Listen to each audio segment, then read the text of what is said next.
The Oscars are coming up, and it's high time we discuss a true dumpster fire. The Oscar bait Spanish language French musical crime film, I put that loosely, Emilia Pérez. Quiero ser una mujer. ¿Quiere decir físicamente mujer? Sí.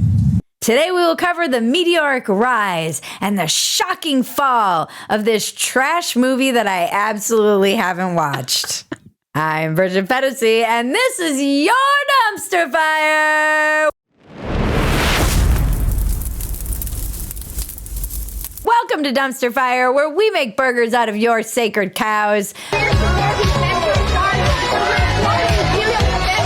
We launch new episodes every Tuesday and Friday at 8 p.m. Central Time. Please join us in the chat. It's very fun there. Emilia Pérez is a movie made by a French team about Mexican drug cartels in which a drug lord has a sex change and starts fighting the cartels. Also, it's a musical, inconceivably, and the director doesn't speak Spanish and hates musicals. This is all made clear by this travesty of a scene in which the lawyer is trying to get some information about a sex change from a doctor in this lovely musical ditty. I'd like to know about sex change operations. I see. Man to woman. From penis to vagina. I want to know it all. What is the protocol? Mammoplasty. Yes. Vaginoplasty. Yes.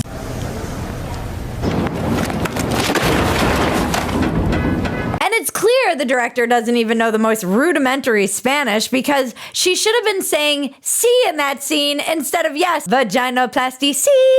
See how it just rolls off the tongue? What are we doing here, people? I could have written a better musical than this. This is like a musical that I wrote. It feels like parody. Someone on Twitter made the point that the story of Emilia Pérez offers insight into the Hollywood psyche. It rose to prominence and then fell from grace, both times having absolutely nothing to do with the quality of the film or its acting. Somehow this movie received 13 Oscar nominations and won 4 Golden Globes, despite achieving a 16% score among the public on Rotten Tomatoes. Of course, it received a 76% score among critics, and it's clear that only happened because they were all afraid of being called transphobes. And of course, I'm sure they were afraid of being called transphobes because, yes, the actor playing the role of Emilia Pérez is a trans woman named Carla Sofia Gascon, and Carla was nominated for Best Actress for the movie, the first time in Oscars history a biological male was nominated in this category. Women! Snubbing Angelina Jolie. And now she has to sit there and clap. And for a brief shining moment, the movie and its star were media darlings, while Hollywood reveled in its diversity and inclusiveness and were so proud of themselves for breaking new ground, even though the movie was awful by almost everyone's standards. And then the backlash started. Popcorn! And oh, let me tell you how I enjoy stories like this because they are truly dumpster fires. A Muslim Canadian freelance reporter, Sarah Haji, began uncovering Carla Gascon's problematic and racist tweets about various topics like Hitler, Muslims, George Floyd, and even diversity at the Oscars, the true grab bag of bigotry. In one tweet, Gascon said Adolf Hitler simply had his opinion of the Jews. I'm really, really sorry about your big noses. This was just a guy with an opinion. There was no horrible crimes that occurred downstream of that opinion. In a Variety article, Haji was interviewed about resurfacing these tweets, and she mentioned a lot of the other tweets that she had found that mostly were pertaining to Gascon's views on Islam. But unbelievably, in this article, they didn't cover the Hitler tweet, which seems to be kind of the worst of all of the things that she said, from what I can tell. There was a lot of things she said that were presented as very horrible and racist, and some of the things were racist, but some of them were pretty mainstream opinions, particularly if you're in a Spanish-speaking country, but they weren't like... Just not phrased the most PC way. Yeah, they were politically incorrect. Yeah. But I don't know that they were. I mean, there was some racism and bigotry in there, obviously. Some of them, I was like, I know. Well, the question was, you're just not allowed to say this. Did the reporter bring up the Hitler tweet, or was she just like, we'll just stay away from the Jews on this one? She's like, other than the Hitler thing, which I absolutely do agree with, he did have some opinions on the Jews. Ironically, Gascon criticized the Oscars for their diversity in one tweet, saying more and more the Oscars are looking like a ceremony for independent and protest films. I didn't know if I was watching an Afro-Korean festival, a Black Lives Matter demonstration, or the 8M, which is slang for International Women's Day. Again, ironically, and some kind of Phetasy. And one post from September 2nd, 2020, attached to a photo of a Muslim family in a restaurant, including a woman in a burqa, read, "Islam is marvelous without any machismo. Women are respected, and when they are so respected, they are left with a little squared hole on their faces for their eyes to be visible and their mouths, but only if she behaves, although they dress this way for their own enjoyment. How deeply disgusting of humanity!" Boy, that escalated quickly.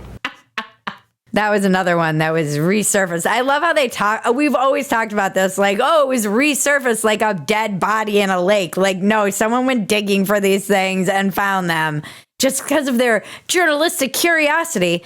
Right. It didn't resurface. It was excavated. Yeah. It is truly wild and brain melting, too, that a man in woman face is calling out the patriarchy of Islam. Like, what? It's what?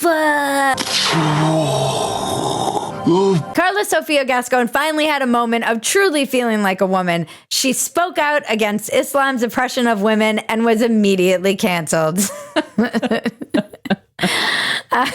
I'm sorry, Carla. You may still win an Oscar, but you've lost the Oppression Olympics. I can't tell you how free I feel now that I've started identifying as a woman. That's what this is. Yep. It's the Oppression Olympics. Welcome to womanhood. Stick around. I have more to say about this movie and its racist portrayal of the Mexicans it depicts. Before our next segment, don't forget to like, subscribe, touch my bells and buttons, and tell your friends about us. We here at Dumpster Fire are truly in support of the Latino community with our lovely ladies of the Mexican weather ladies, even though they're not all Mexican.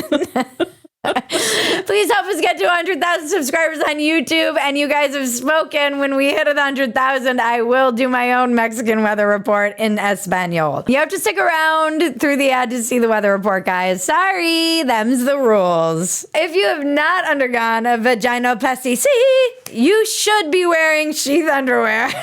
I'm not sorry about that transition. You guys know I love this sponsor and any excuse to talk about my husband's actual balls. Sheath underwear is the only underwear my husband will wear anymore.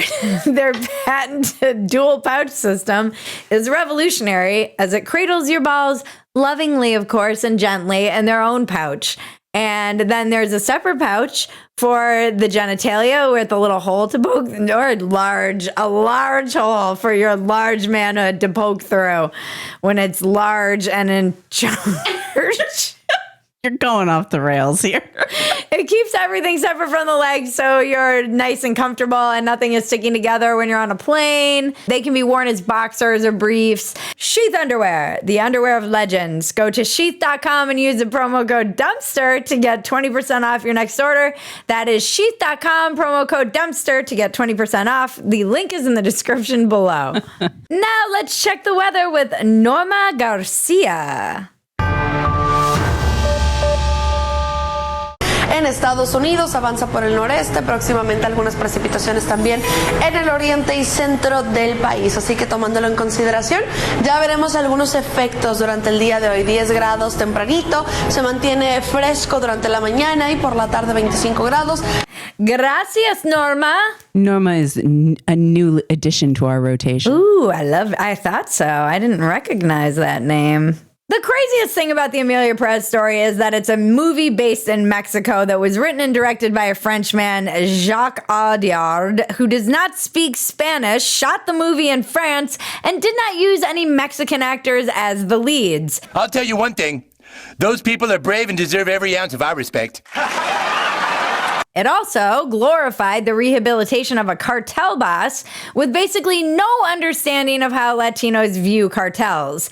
And so they were kind of pushing back against this movie long before anybody else was. Latinos as a whole, who buy more tickets per capita than anyone, a fact I did not know, which I find awesome, rejected the film. And my friend Giancarlo Sopo wrote a brilliant piece about why for IndieWire, which you should all go read. We'll link it in the description. And Giancarlo wrote that to understand why Latinos are appalled by Emilia Pérez, imagine this. The Academy lauds a Klan rehabilitation musical set in the Deep South but shot in Paris.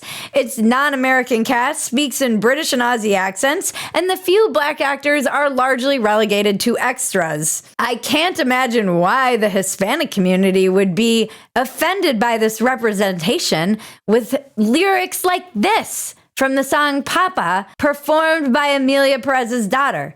You smell like my dad, like Diet Coke with ice, lemon and sweat, mezcal and guacamole. Sure poetry, dear boy.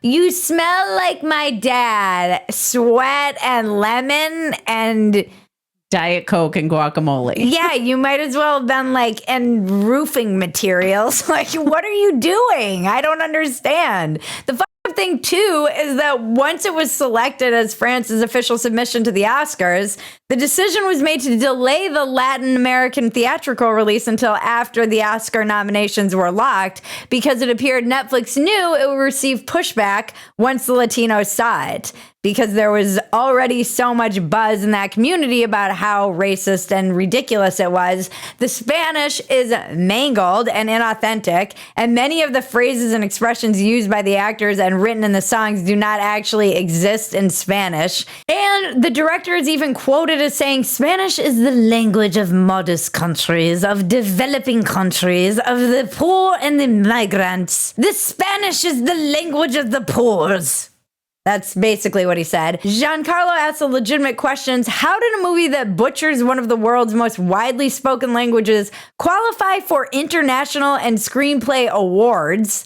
And how can the Oscars claim artistic authority while celebrating a film that sounds like a botched Google Translate experiment to over 600 million Spanish speakers in the US and across the world? It's insane, ridiculous, and a farce, and yet it will be applauded in America by all of these woke-tards for being some kind of revolutionary movie. This is truly a Phetasy. On the one hand, it's lauded because it's a progressive story, a thug cartel boss who transitions into a woman and becomes a women's rights activist. Yay! By the way, it doesn't take into context how any of these people view the cartels. It does not take into context that most people see them as evil and they've been torturing their people and disappearing them in the hundreds of thousands. And they're like, hooray! Yay! La vida es buena, señores.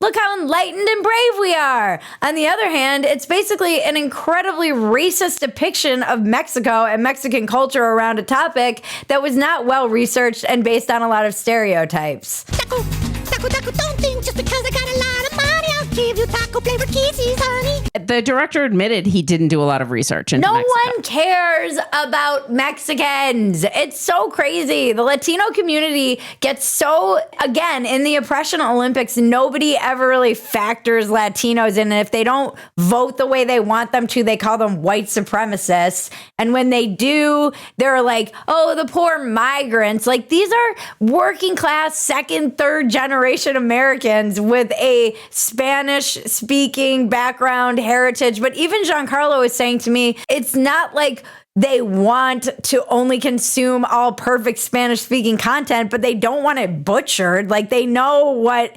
sounds right and what words they use in Mexico. It's weird how it's kind of like what happens to the Asian community. Yep. Like, there are just certain people on the ladder who, you know, work hard and do well and are working class. Like, a lot of I would consider all of these people that get divided up when it's convenient.